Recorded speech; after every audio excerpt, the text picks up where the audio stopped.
Students, कैसे आप सभी। आई होप आप सभी अच्छे होंगे। मैं दिशा स्वागत करती हूँ आपके अपने परिवार फिजिक्स गुरु में, जहाँ पढ़ रहे हैं ग्रेजुएशन के लिए फिजिक्स, केमिस्ट्री और मैथ्स। ये क्लास आपकी केमिस्ट्री के लिए है और इसमें हमारी बीएससी फोर्थ सेमेस्टर की यूनिट 3 चल रही है, मॉलिक्यूलर स्पेक्ट्रोस्कोपी। जो हमारी मॉलिक्यूलर स्पेक्ट्रोस्कोपी है, इसमें मतलब और भी स्पेक्ट्रोस्कोपी है जिनको हम पढ़ेंगे। हम इसमें पढ़ेंगे आज। इसमें कौन कौन से है? एक तो हमारी रोटेशनल है, रोटेशनल स्पेक्ट्रोस्कोपी, वाइब्रेशनल स्पेक्ट्रोस्कोपी और रमन स्पेक्ट्रोस्कोपी। ये 3 दिए हुए हैं यूनिट 3 में, इसमें मॉलिक्यूलर स्पेक्ट्रोस्कोपी में। तो इनके बारे में भी हमें पढ़ना है। तो आज हम किसके बारे में पढ़ेंगे? आज हम पढ़ेंगे रोटेशनल स्पेक्ट्रोस्कोपी। रोटेशनल स्पेक्ट्रोस्कोपी के बारे में पढ़ेंगे। उसमें रिजिड रोटर है और energy level of rigid rotator for diatomic molecule. तो आज ये चीज पढ़ेंगे कि पहले रोटेशनल, फिर रिजिड रोटर, फिर energy level of rigid rotor for diatomic molecule. ठीक है, ये चीज आज हम क्या करेंगे, कवर करेंगे। तो पहले हम क्या पढ़ लेते हैं, रोटेशनल स्पेक्ट्रोस्कोपी के बाद में देखते हैं। तो रोटेशनल स्पेक्ट्रोस्कोपी वो है क्या, उसके बारे में देखो। तो पहले इनके बारे में हम समझ लेंगे और फिर लिखेंगे। तो जब हम किसी मॉलिक्यूल को, ठीक है, जैसे जब हम किसी मॉलिक्यूल को क्या, जो कोई मॉलिक्यूल है, अगर हम किसी मॉलिक्यूल को 0.005 इलेक्ट्रॉन वोल्ट की क्या एनर्जी देते हैं, ठीक है, 0.005 इलेक्ट्रॉन वोल्ट की क्या देते हैं, एनर्जी देते हैं, या इससे भी कम क्या देते हैं, एनर्जी देते हैं। तो उसमें केवल क्या शो होता है, क्या दिखता है उसमें, क्या रोटेशनल ट्रांजिशन होता है। क्या होता है? रोटेशनल ट्रांजिशन देखने को मिलता है केवल, है ना। जब हम किसी मॉलिक्यूल को 0.005 इलेक्ट्रॉन वोल्ट की एनर्जी देते हैं तो उसमें, या इससे भी कम एनर्जी देते हैं, तो उसमें हमें क्या देखने को मिलता है, रोटेशनल ट्रांजिशन देखने को मिलता है। और ट्रांजिशन क्या होता है ये हमें पता ही है और हम पढ़ते भी आ रहे हैं। ट्रांजिशन क्या होता है, जब हम किसी मॉलिक्यूल या एटम या इलेक्ट्रॉन को क्या देते हैं, क्या रेडिएशन देते हैं, एनर्जी देते हैं। ठीक है, क्या देते हैं, रेडिएशन या एनर्जी। ये मान लिया हमने E1 ये E2 एनर्जी लेवल। ठीक है, जब हम उसे क्या देंगे, एनर्जी देंगे, तो वो एनर्जी पाके क्या करेगा, इधर देख लेते हैं हम। इसे क्या कर देती हूँ, इधर देख लेते हैं।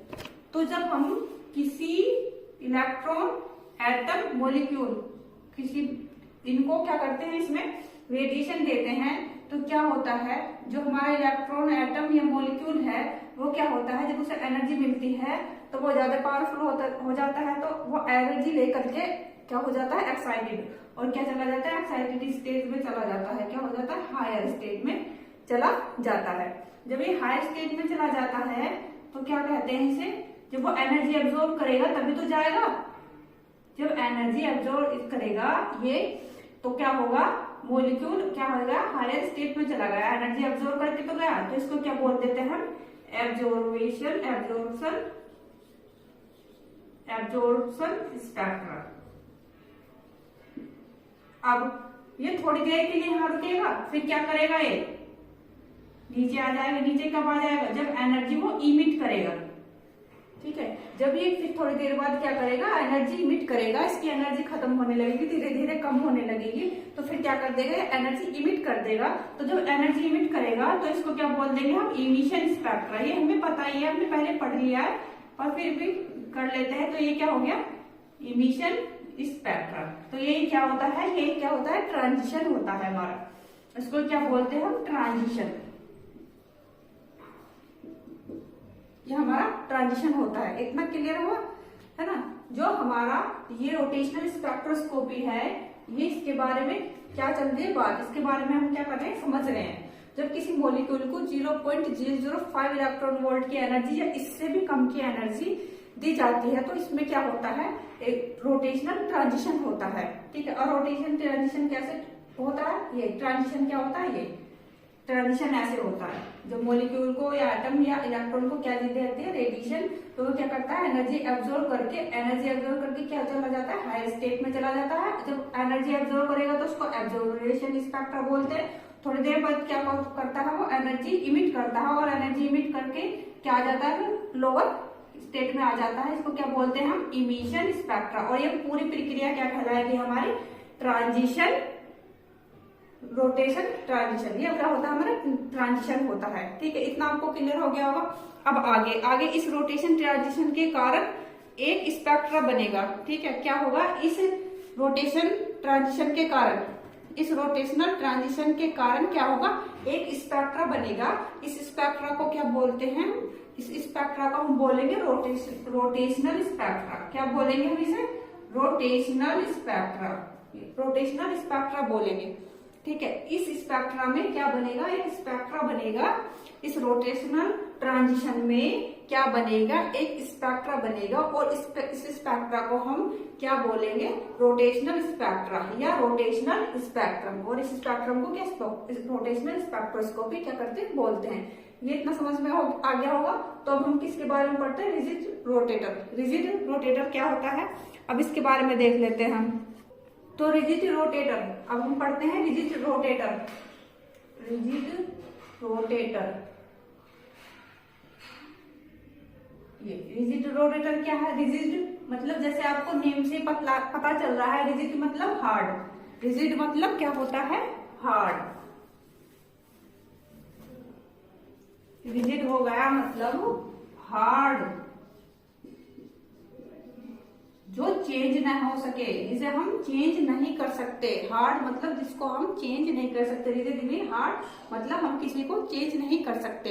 ये क्या होता है, रिजिड। और रोटेटर क्या होता है, रोटेट करना। किसी चीज को हम क्या कराते हैं, किसी चीज को अगर जब हम रोटेट कराते हैं, घुमाते हैं, ऐसे मूव कराते हैं, तो क्या होता है हमारा, रोटेटर। तो क्या होगा, ये हमारा रिजिड रोटेटर। तो रिजिड जिसमें अपना जो, तो रिजिड रोटेटर हुआ क्या, हम उस सिस्टम को कहते हैं जिसमें आपका, रिजिड रोटेटर क्या, हम उस सिस्टम को कहते हैं जिसमें आपका रोटेशन तो हो, जिसमें आपका जो है रोटेशन तो हो, लेकिन जो उसकी बॉन्ड लेंथ है उसमें कोई भी चेंज ना हो, नो चेंज। ठीक है, किसे कहते हैं हम, रिजिड रोटेटर। रिजिड रोटेटर उससे कहते हैं, हम उस सिस्टम को कहते हैं जिसमें आपका जो बॉन्ड लेंथ हो ना, उसमें कोई चेंज ना हो, है ना। तो एक बार इधर देखोगे ना, अच्छी तरह आपको अब समझ में आएगा।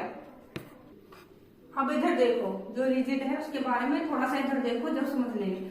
सपोज हमने दो मॉलिक्यूल ले लिए, तो उनका नाम हमने ये ले लिया, हमने दो मॉलिक्यूल। ठीक है, इसका नाम रख दिया हमने ए, इसका रख दिया बी। ठीक है, क्या रख दिया हमने, इसका नाम ए रख दिया, इसका नाम हमने बी रख दिया। ठीक है, ये इनकी क्या है, बॉन्ड लेंथ। तो इसका ये हमने सेंटर ले लिया, है ना। ये क्या हो गया हमारा, मॉलिक्यूल ए और मॉलिक्यूल बी। तो इसमें क्या, सेंटर में हमने क्या ले लिया, ये बॉन्ड लेंथ है। तो इसके सेंटर में हम क्या कर देते हैं, एक लाइन ड्रॉ कर लेते हैं। इसके सेंटर में हमने एक लाइन ड्रॉ कर ली। तो इस वाले मॉलिक्यूल का और इन वाले मॉलिक्यूल का क्या कर लेते हैं हम, मास और डिस्टेंस क्या कर लेते हैं, शो कर लेते हैं, निकाल लेते हैं। तो इसको हम मास m1 का नाम दे देंगे। इसको हम मास m1 का नाम दे देते हैं, इसको देते हैं मास m2 का नाम। ठीक है, जो इसकी सेंटर से यहां तक की जो इसकी डिस्टेंस है उसको हम दे देते हैं r1 नेम। क्या दे देते हैं, r1 नेम। और जो इसकी सेंटर से इसकी जो एक बॉन्ड लेंथ है, इसको नाम दे देते हैं हम r2। ठीक है, तो मॉलिक्यूल ले लिए हैं और इनके सेंटर में एक लाइन ड्रॉ कर लिया। अब इसकी सेंटर से लेके यहाँ तक की जो बॉन्ड लेंथ है, इसको r1 नाम दे दिया है। और इसकी सेंटर से लेके यहाँ तक की जो बॉन्ड लेंथ है, उसको r2 नेम दे दिया है। ये ए मॉलिक्यूल है, ये बी मॉलिक्यूल है, इसका मास m1 दे दिया, इसको मास m2 का नेम दे दिया है। तो आगे इसमें क्या है, जब हम क्या करेंगे, ये रोटेट करेगा।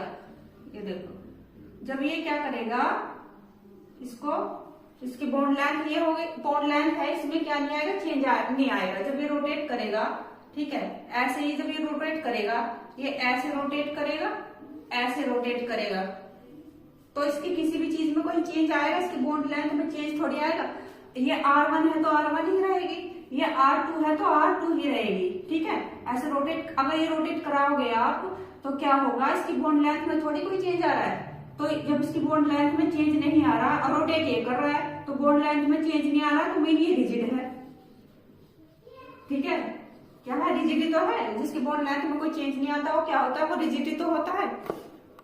अब क्या है, कोई सिस्टम है, ठीक है, इसमें आप क्या करा रहे हो, रोटेट तो करा रहे हो, उसे रोटेशन तो दे रहे हो, रोटेशन तो करा रहे हो, पर क्या है, इसकी बॉन्ड लेंथ में कोई चेंज नहीं आ रहा, ठीक है, क्या नहीं आ रहा, कोई चेंज नहीं आ रहा, तो मतलब ये रिजिड है। तो ऐसे सिस्टम को क्या बोलते हैं हम, रिजिड रोटेटर। तो ये सिस्टम क्या हो गया हमारा, रिजिड रोटेटर। ये क्लियर हो गया होगा आपको।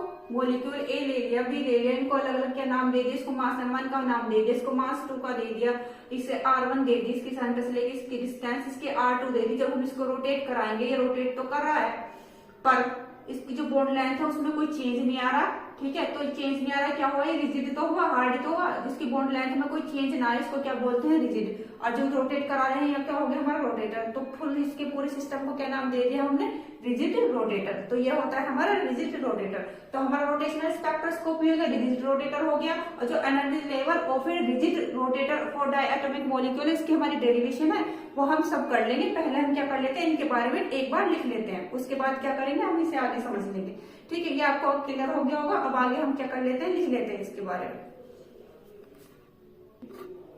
तो ये रोटेशनल स्पेक्ट्रोस्कोपी या रोटेशनल स्पेक्ट्रम, ठीक है, कंफ्यूज मत हो जाना, स्पेक्ट्रोस्कोपी या स्पेक्ट्रम कुछ भी आया एग्जाम में, लिखना यही है, ठीक है। When we give very less और energy 0.005 electron volt to the molecule, जब हम किसी मॉलिक्यूल को 0.005 इलेक्ट्रॉन वोल्ट या उससे भी कम की क्या देते हैं, एनर्जी देते हैं मॉलिक्यूल को, then there is only rotational transition in it. तो क्या होगा, उधर केवल क्या होगा, रोटेशनल ट्रांजिशन होगा।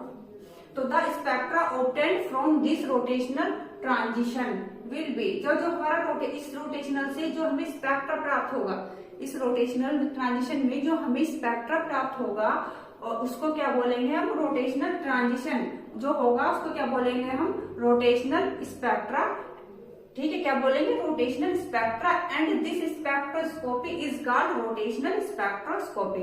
और ये जो पूरी स्पेक्ट्रोस्कोपी है, ये क्या कहलाएगी, हमारी रोटेशनल स्पेक्ट्रोस्कोपी। तो 0.005 electron volt energy observe in microwave region, ठीक है, ये माइक्रोवेव रीजन में मिलती है। इसको हम क्या बोलते हैं, हम इसको या ये एग्जाम में आ जाए, इसको हम माइक्रोवेव, इसको भी ध्यान में रख लेना, क्या बोलते हैं इसको, माइक्रोवेव स्पेक्ट्रोस्कोपी भी बोलते हैं इसको हम, माइक्रोवेव स्पेक्ट्रोस्कोपी भी बोलते हैं। And it is also called microwave spectroscopy, ठीक है। ये स्पेक्ट्रो नहीं है, स्पेक्ट्रोस्कोपी है, मैंने शॉर्ट में लिख दिया है, आप स्कोपी भी लिख लेना, ठीक है। Spectroscopy in these molecules both rotational transition from lower to higher energy level and higher to lower energy level are possible. इसमें 2 टाइप्स के ट्रांजिशन होते हैं, हमने पढ़ लिया था, ठीक है, लेकिन फिर भी हमने लिखवा भी दिया है, पढ़ भी लिया था। अगर आपको फिर भी ट्रांजिशन वाला वो बनाना है, तो बनाना चाहते हो तो बना लेना, ठीक है। क्या बनाना है, दिखेगा नहीं, इधर देख लो, आप ऐसे बना लेना, जो ट्रांजिशन होते हैं इसको E1 का नेम दे देंगे हमें, E2। तो जब इसमें क्या होगा, एनर्जी देंगे, इसको क्या होगा, एनर्जी अब्सॉर्ब करेगा, तो क्या होगा, ये हमारा मॉलिक्यूल लोअर से हायर स्टेज में चला जाएगा। इसको क्या बोलते हैं, एब्जॉर्प्शन स्पेक्ट्रा। और जब इसे हम ये इमिट करेगा एनर्जी थोड़ी देर बाद, तो इसका क्या बोलते हैं हम, इमिशन स्पेक्ट्रा। इसको क्या बोलते हैं, इमिशन स्पेक्ट्रा। यहां तो हम लिख लेंगे ये लोअर टू हायर, ये हायर टू लोअर। ये मन करे तो बना लेना, नहीं तो नहीं, क्योंकि ये समझ तो आ ही गया है हमें, तो बढ़िया बना लेना। बाकी इसमें सब कुछ लिखा हुआ है, ऐसा कुछ नहीं है तुम्हें अलग से कुछ लिखना है, इसमें टोटल हमारा लिखा हुआ है। इसको आप एक बार नोट कर लो, स्क्रीनशॉट ले लो, फिर हम रिजिड रोटर के बारे में लिख लेते हैं। चलो ले लो स्क्रीनशॉट। तो अब आगे हम क्या लिख लेते हैं, रिजिड रोटेटर के बारे में। तो रिजिड रोटेटर क्या है, the 2 rotating bond having a fixed bond length, और we can say that they are rigid with their bond, called rigid rotator, ठीक है। ये डेफिनेशन ये हमने पढ़ ही लिया था, समझ ही लिया था। तो इसमें क्या है, जब टू बॉन्ड है, ये टू बॉन्ड लेंथ हो गई थी ना, सेंटर में ये हमने पॉइंट लगा दिया था, इधर ये R1 हो गई थी बॉन्ड लेंथ, ये हो गई थी हमारे R2। तो जब ये रोटेट करती हैं तो क्या होती है, इनकी बॉन्ड लेंथ क्या रहती है, वो रिजिड ही रहती है, हार्ड ही रहती है, मतलब ये चेंज नहीं होती इनकी बॉन्ड लेंथ। तो इसको हम क्या कह सकते हैं, इसको हम कह सकते हैं रिजिड रोटेटर। तो एक बार आप इसको लिख लो, स्क्रीनशॉट ले लो, चाहो तो इसे बनाना चाहो तो इसे भी आप बना सकते हो, ठीक है। तो ले लो स्क्रीनशॉट, फिर हम क्या इसकी डेरिवेशन करते हैं, डेरिवेशन में भी टाइम लगेगा, तो जल्दी से स्क्रीनशॉट ले लो, नोट करो, फिर आगे चलते हैं। अब देखो हम यहाँ energy level of a rigid rotator for diatomic molecule के लिए क्या पढ़ेंगे, energy level of a rigid rotator. तो डायटोमिक है तो हमने यहाँ देखो मान लिए दो मॉलिक्यूल है, ये एक ये, ठीक। इसका मास हम मान लेंगे m1, इसका m2, ठीक है। दो मॉलिक्यूल, दो एटम ले लिए, इसका ये A ये B एटम मान लिया, इसका मास m1, उसका मास m2, और इनके बीच ये जो है ये बॉन्ड लेंथ है, और इनके बीच जो डिस्टेंस है वो क्या है r, ठीक है। इनके बीच जो डिस्टेंस है वो क्या है r, और ये है इसकी सेंटर ऑफ ग्रेविटी, इसको नेम दे दी हमने C, इस पॉइंट को, ठीक है। सेंटर ऑफ ग्रेविटी के पॉइंट को क्या नाम दे दिया हमने, C। तो अब आगे हम इसमें क्या करेंगे, इसमें आगे देखो, तो ये जो हमारा पॉइंट है, इस पॉइंट पे जो मॉलिक्यूल है वो क्या कर रहा है, रोटेट कर रहा है अबाउट दिस एक्सिस, ठीक है। मॉलिक्यूल जो कर रहा है, रोटेट कर रहा है अबाउट दिस एक्सिस। तो इसकी हम यहां से सेंटर ऑफ ग्रेविटी से ले, और यहां से इसकी डिस्टेंस कितनी ले लेंगे, R1, दिख रहा है, हाँ। और इसकी सेंटर ऑफ ग्रेविटी से इसकी डिस्टेंस R2, इसकी मास 1, ए मॉलिक्यूल A की और मॉलिक्यूल B की, ठीक है। इसके R1 हो गई, इसके R2 हो गई, और इनकी टोटल डिस्टेंस क्या थी, R। इतना क्लियर हुआ। तो अब क्या करेंगे, तो ये जो रोटेट कर रहा है अबाउट दिस एक्सिस, तो ये जो मॉलिक्यूल है एटम 1, इसका मास m1 है, तो इसकी डिस्टेंस सेंटर ऑफ ग्रेविटी जो है ये हम बोलेंगे, इसकी हम R1 ले लेंगे, इसकी हम R2 ले लेंगे। तो इससे हमारी क्या बनेगी, एक इक्वेशन बनेगी। तो इस पर हम क्या कर सकते हैं, इसकी टोटल डिस्टेंस जो होगी, total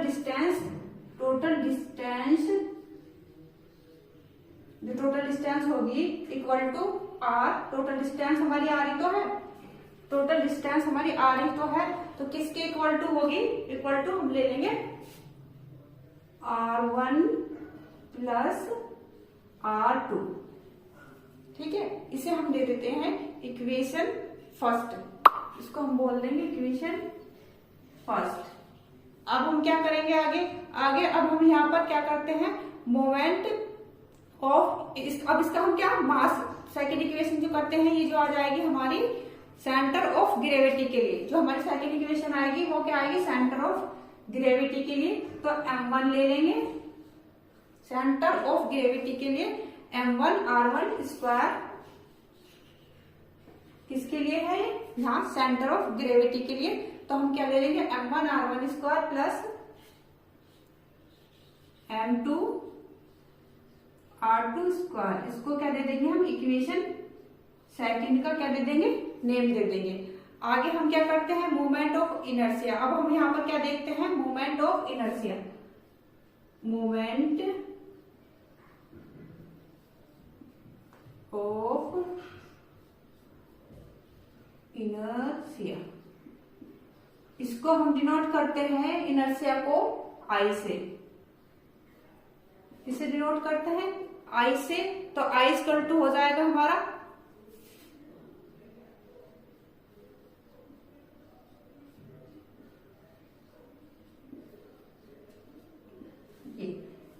m1 R1 square plus m2 R2 square. अब आगे देख, तो ये जो है इसको हम इक्वेशन थर्ड नेम दे देंगे। अब हम यहाँ से इक्वेशन फर्स्ट से क्या करेंगे, इक्वेशन फर्स्ट में R1 की क्या करेंगे, वैल्यू निकालेंगे। कैसे निकालेंगे, ये हमारी इक्वेशन है, इससे निकालेंगे। तो इधर देखो, फ्रॉम इक्वेशन फर्स्ट। तो r equal to r1 plus r2 ये इक्वेशन फर्स्ट है, तो r1 निकालने के लिए हम r1 तो बाहर ले लेंगे। ठीक है, r1 हमने इधर ले लिया, तो जब ये r इधर जाएगा तो क्या हो जाएगा, r माइनस r2, माइनस ही तो हो जाएगा r माइनस r2। तो यहाँ हम क्या करेंगे, अब ये वाली जो हमारी ये जो i है इसको हम इक्वेशन 2 में रख लेंगे। ये है ना हमारी इक्वेशन, r1 की वैल्यू आ गई हमारी क्या, r माइनस r2। अब इस r1 को हम इसमें रख लेंगे, इस वाली इक्वेशन में रख लेंगे, इक्वेशन 2 है ना, इतना समझ में आ रहा है ना। ये हमने r equal to r1 plus r2, तो यहाँ r1 बाहर ले लिया, तो r माइनस r2। अब इस वाली को हम इस वाली इक्वेशन में रख देंगे जो इक्वेशन 2 है, ये हमने ये m1 r1 m2 r2, तो इसमें क्या रख लेंगे हम, r1 की वैल्यू रख लेंगे। तो m1 तो हमारा है ही, m1 हमारा है ही, और r1 की वैल्यू हमारी ये है, तो r माइनस r2, ठीक है, इक्वल टू m2 r2 है हमारा। तो अब हम क्या करेंगे, इस ब्रैकेट को अगर ओपन करेंगे m1 की, इसमें मल्टीप्लाई करेंगे, m1 r हो गया, m1 r हो गया, माइनस m1 r2 हो गया। ठीक है, इक्वल टू m2 r2 हमारा है ही।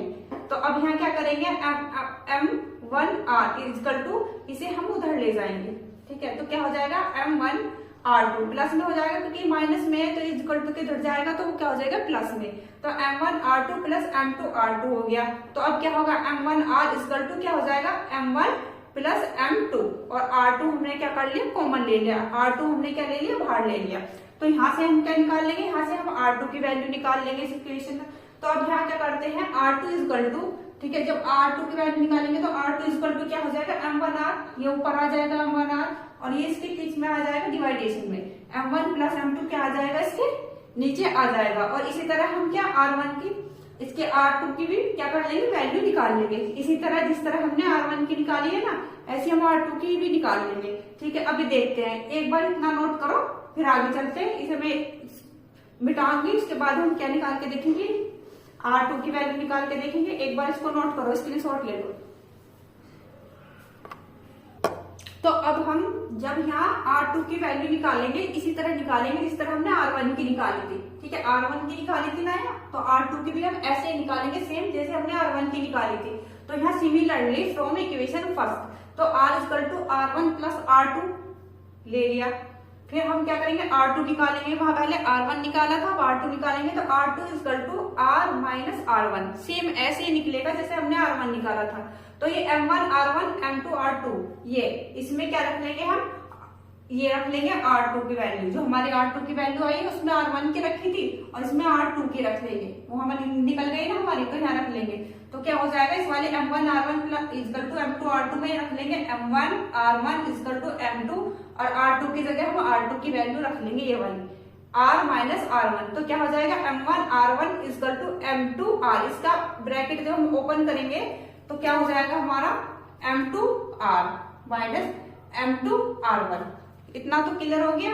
अब हम आगे चलते हैं, m1 r1 plus m2 r1। तो जो हमारा ये है m2 r, इसे इक्वल टू में ले लेंगे, तो ये क्या हो जाएगा, ये हमारा प्लस में हो जाएगा, ये माइनस में था ना, तो ये प्लस में हो जाएगा। तो अब यहाँ क्या करेंगे, r1 जो हम करेंगे कॉमन ले लेंगे, क्योंकि इसमें भी r1 है, इसमें भी r1 है, तो हम क्या कर लेंगे, कॉमन ले लेंगे। तो यहाँ बीच हमारा क्या बचेगा, जब r1 तो कॉमन ले लिए, तो अंदर क्या बचा, m1 प्लस m2, r1 हमारा कॉमन है, और m2 r हमारा यहाँ इधर आ गया। तो हम यहाँ लिख लेंगे r1 की वैल्यू, ठीक है, दिख रहा है ना, हाँ।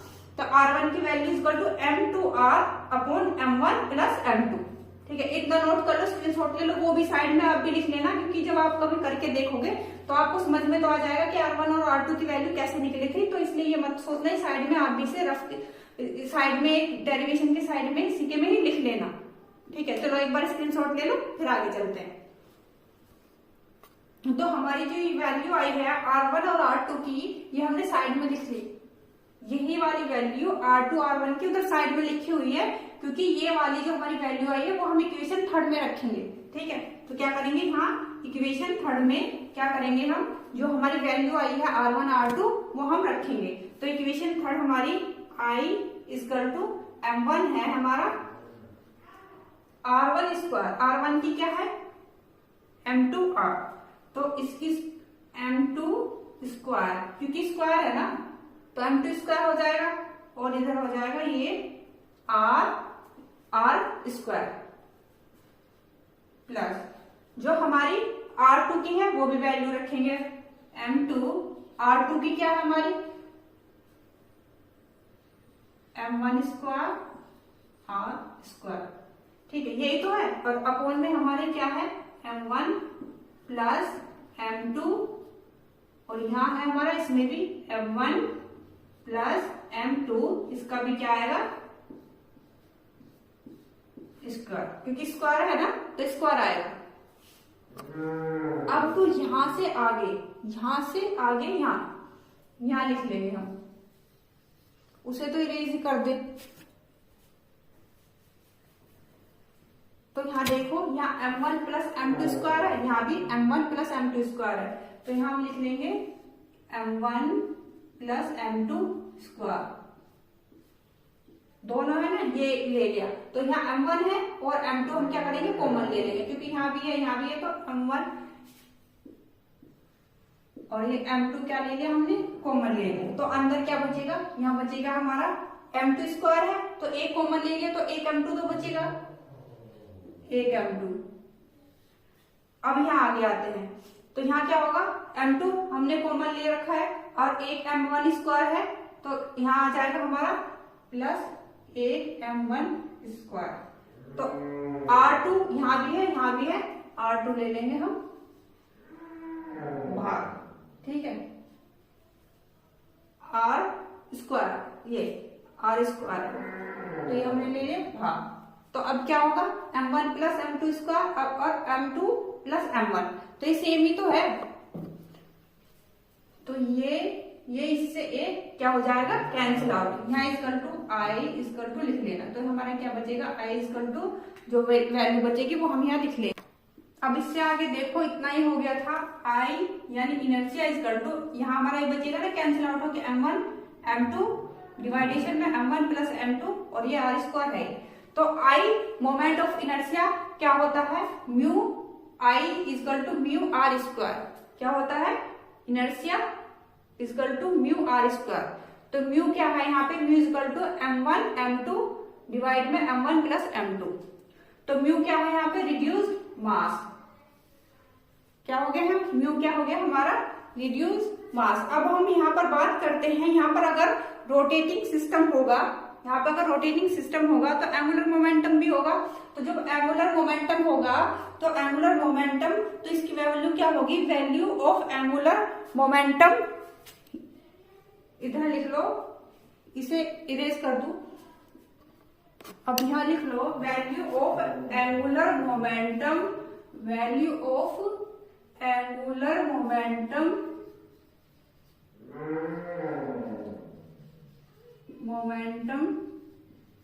इज डिफाइंड एज, ठीक है कैसे डिफाइंड होगी, तो इसकी जो वो होगी value L equal to I omega, I क्या है मोमेंट ऑफ इनर्शिया और ओमेगा क्या है एंगुलर वेलोसिटी, क्या है एंगुलर वेलोसिटी। इसको तो हम इक्वेशन 4 का नाम दे देंगे, ये क्या हो गई हमारी इक्वेशन 4, उधर उसको इक्वेशन 4 का नाम दे देना और इसको इक्वेशन 5 का नाम देंगे हम। तो इसको दे दे इक्वेशन 5 का नाम। जो हमारा एंगुलर मोमेंटम है वो क्या है क्वांटाइज्ड है, तो क्या होगी हमारी जो L है उसकी वैल्यू क्या होगी, तो L इक्वल टू क्या होगी हमारी root J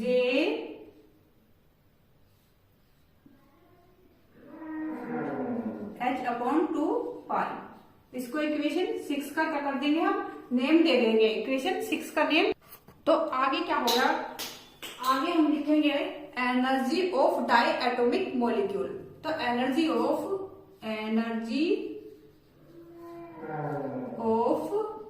di atomic molecule, तो energy of diatomic molecule क्या हो जाएगी EJ equal to half I omega square. ये क्या है ये गिवन है, क्या ये वैल्यू गिवन है।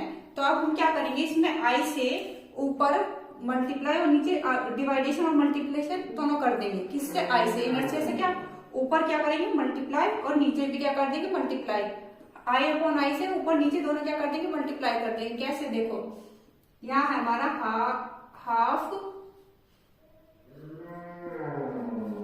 हाफ आई ओमेगा स्क्वायर है, हाफ आई ओमेगा स्क्वायर। तो ऊपर क्या करेंगे, ऊपर भी मल्टीप्लाई कर देंगे आई से और नीचे भी जाके मल्टीप्लाई कर देंगे। तो कुछ फर्क थोड़ी पड़ेगा, कोई फर्क नहीं पड़ेगा, क्योंकि ऊपर भी कर नीचे भी कर दे तो कोई फर्क नहीं पड़ने वाला। तो हमारी वैल्यू क्या आ जाएगी, वैल्यू आ जाएगी हमारी यहाँ ये हाफ, तो हाफ आई ओमेगा स्क्वायर, ठीक है, हाफ आई ओमेगा स्क्वायर, तो नीचे 2i है, ठीक है, नीचे हमारा क्या है 2i। नहीं, एक सेकंड रुको, जब हमने ऊपर भी करी तो ये हमारा हाफ तो है ही, तो आई स्क्वायर और ओमेगा स्क्वायर तो है ही, और ये आई भी स्क्वायर हो जाएगा। तो इसे पूरे को हम आई ओमेगा स्क्वायर लिख सकते हैं ना, क्योंकि आई का भी स्क्वायर हो जाएगा और ओमेगा का भी स्क्वायर हो जाएगा, तो लिख सकते हैं। और नीचे हमारा ये आई है, तो नीचे क्या हो जाएगा हमारा 2i, ठीक है, इतना क्लियर होगा। तो हमारी ईजे की वैल्यू क्या आ जाएगी, इधर आ जाओ, इधर से इधर जो हमारा ईजे है, तो इसमें जो हमारी ये आई ओमेगा स्क्वायर है, किसकी वैल्यू दे रखी है, एल की। एल इक्वल टू क्या होता है, आई ओमेगा होता है, तो इसको हम इसमें रख देंगे तो हमारा क्या हो जाएगा, एल आ जाएगा ना, L equal to I omega होता है। तो यहाँ बस स्क्वायर है, तो हम क्या कर लेंगे, एल को स्क्वायर में लिख लेंगे बस। है तो ये वैल्यू किसकी है, तो I omega, L equal to I omega ही तो है, वैसे तो वैल्यू ये इसकी है, तो क्या आ जाएगा नीचे 2i है। इतना क्लियर होगा। अब इसे एक बार नोट करो, स्क्रीनशॉट ले लो, फिर आगे देखते हैं।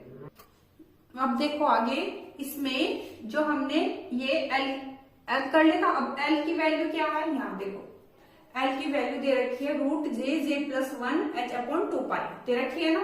तो हम लिख देंगे ए जे इक्वल टू, यहाँ क्या किया हमने, बस एल की वैल्यू रख ली, और क्योंकि स्क्वायर में है इसलिए इसका पूरे का होल स्क्वायर आ गया, ठीक है, क्योंकि एल स्क्वायर है ना, तो इसलिए वहां खाली एल की वैल्यू दी है, तो एल स्क्वायर है, तो यहाँ हमने क्या कर लिया, होल स्क्वायर कर लिया, और ये 2i हमारा है। तो अब हम इसे सोल्व करते हैं। जब हम सोल्व करते हैं j+1, तो इसका जो है रूट है, तो ये इससे एक क्या हो जाएगा, कैंसिल आउट हो जाएगा। जब इससे बाहर निकलेगा तो क्या हो जाएगा, कैंसिल आउट हो जाएगा। ये हमारा आ गया j+1, ये हमारा इतना हो गया, क्योंकि इसका रूट खुला और ये स्क्वायर था, तो ये हमारा ये आ गया। और जो हमारा ये है h स्क्वायर, क्योंकि रूट में था, यहाँ इसमें स्क्वायर है, तो यहाँ h स्क्वायर हो गया, और ये 8π²i, क्यों 2 4 2 8, तो यहाँ क्या हो जाएगा 8π², ठीक है, इतना। अब आगे हम इतना नोट करो, आप फिर आगे चलते हैं। एक बार इतना नोट कर लो, स्क्रीनशॉट ले लो, फिर आगे देखो। एक चीज और लिखो है, जे जो जे है वो क्या है हमारा, इतनी देर से जे आ रहा है, ये हमारा क्या है, रोटेशनल क्वांटम नंबर। क्या है, रोटेशनल क्वांटम नंबर। और जो जे की वैल्यू है वो 0 1 2 3 4 etc। ये अब लो स्क्रीनशॉट, अब नोट करो। अब ये जो हमारी इक्वेशन आई है, इसको हम इक्वेशन 6 का नाम दे देंगे, ठीक है। तो इसमें हमारी जे की वैल्यू क्या हो सकती है, 0 1 2 3 4। तो हम क्या कर सकते हैं, इसमें हमारी एनर्जीज की वैल्यूज निकाल सकते हैं। किसके द्वारा, इसके द्वारा। इसमें हम वैल्यू रख के जे की क्या निकाल सकते हैं, हम एनर्जी निकाल सकते हैं। कैसे निकाल सकते हैं, एक दो एग्जांपल देखते हैं, फिर निकाल के फिर आप भी निकाल। तो देखो, अब ये वाला फॉर्मूला मैं इधर लिख लेती हूँ, क्योंकि हम एनर्जी की वैल्यू निकाल के देखते हैं। ये इधर लिख लेते हैं 8π²i j+1। ये हमारी इक्वेशन 6 थी ना, तो इसमें हम पहले क्या 0 वैल्यू रख के देखते हैं जे की। तो E0 रख के देखो, h²/8π²i, तो जे की वैल्यू 0 + 1, तो क्या आ जाएगी हमारी वैल्यू 0। अब इसमें आप 2 रख के देखो, तो यहाँ हम E2 रख के देख लेते हैं। 2 रख के देखेंगे तो हमारा क्या हो जाएगा, h²/8π²i है ही, और जे की वैल्यू यहाँ पे हमने क्या रखना है 2, तो 2 + 1, तो क्या हो जाएगा 2 3 और 4, तो यहाँ क्या हो जाएगा 2 3, इसे तो 16 आप कर ही लोगे ऐसे, तो 6 आ जाएगा। तो यहाँ आ जाएगा हमारा, इसकी वैल्यू क्या आ जाएगी 6h²/8π²i। पहले यहाँ मैं E1 रख के देखना था, पर मैंने E2 रख दिया, कोई बात नहीं। यहाँ E1 भी रख के देख लो, एक बार सबके रख के देख लो। अब यहाँ E0 निकाल लिया, E2, तो यहाँ पे E1 निकाल के देखोगे आप तो क्या निकलेगी, इसमें अगर वैल्यू रखेंगे h² अपॉन 8π² i, तो j में 1 रखेंगे 1, तो 1 + 1, इसे तो सोल्व कर ही लेंगे, 1 1 2 और 2 की इसमें मल्टीप्लाई करेंगे, क्या आ जाएगा 2 2 1 से 2 होता है, तो हमारा क्या आ जाएगा 2h² अपॉन 8π² i, ये तो आएगा। ऐसे हम 3 रख लेंगे, ऐसी 4 रख लेंगे, ऐसी हम क्या रख लेंगे, ऐसी वैल्यू रख के क्या निकाल लेंगे, एनर्जी निकाल लेंगे। एक बार एनर्जी निकाल के देखना, इसका स्क्रीनशॉट ले लो एक बार, फिर आगे देख लो थोड़ा सा। तो ये जो हमने एनर्जी लेवल निकाले हैं, तो इससे जो एनर्जी लेवल डायग्राम शो होगा, जो एनर्जी लेवल डायग्राम शो होगा वो देखो इधर, ये देखो, ये क्या हमारा रोटेशनल एनर्जी, ROT, ये लिख लेना ROT रोटेशनल, ये रोटेशनल शॉर्ट में लिख दिया मैंने ROT, रोटेशनल एनर्जी है ये, ठीक है। और इधर ये J की वैल्यू है क्या, 0 1 2 3 4 5, क्या हो गई ये J की वैल्यू। तो इससे हमें क्या शो हो रहा है, जब J की वैल्यू क्या होगी, इंक्रीज होगी, तो इनके बीच जो ये स्पेसिंग है, एनर्जी का जो स्पेसिंग लेवल है, ये जो स्पेसिंग है, तो ये भी क्या होगा, ये भी इंक्रीज होगा, ठीक है। वो हमने वैल्यू निकाल के देखा, इंक्रीज होगा ना। तो जैसे अब 1 है तो इसकी वैल्यू क्या होगी, 2h² अपॉन 8π² i, चाहे आप निकाल के देख लेना इस वाले फॉर्मूले में वैल्यू रख के। फिर इसकी 2 रखेंगे तो क्या आ जाएगा हमें 6h² 8π² i, ऐसे में 12h² 8π² आ जाएगा, 20h² 8π² आ जाएगा, 30h² अपॉन 8π² आ जाएगा। तो इसका कंक्लूजन क्या है, इससे क्या निकलता है, इससे निकलता है अब यहाँ जो J की वैल्यू इंक्रीज हो रही है, तो जब यहाँ क्या कंक्लूजन निकलता है, जब J की वैल्यू क्या हो रही है, इंक्रीज हो रही है, J की वैल्यू इंक्रीज हो रही है, तो एनर्जी लेवल की जो स्पेसिंग है वो भी क्या हो रही है, इंक्रीज हो रही है। आई होप आपको ये समझ में आया होगा। एक बार इसको कॉपी पेन लेके करके देख लेना, ये नहीं कि स्क्रीनशॉट लेके रख लिया, तो ये आपको और ज्यादा अच्छे से समझ में आ जाएगा। तो आज के लिए इतना ही, थैंक यू।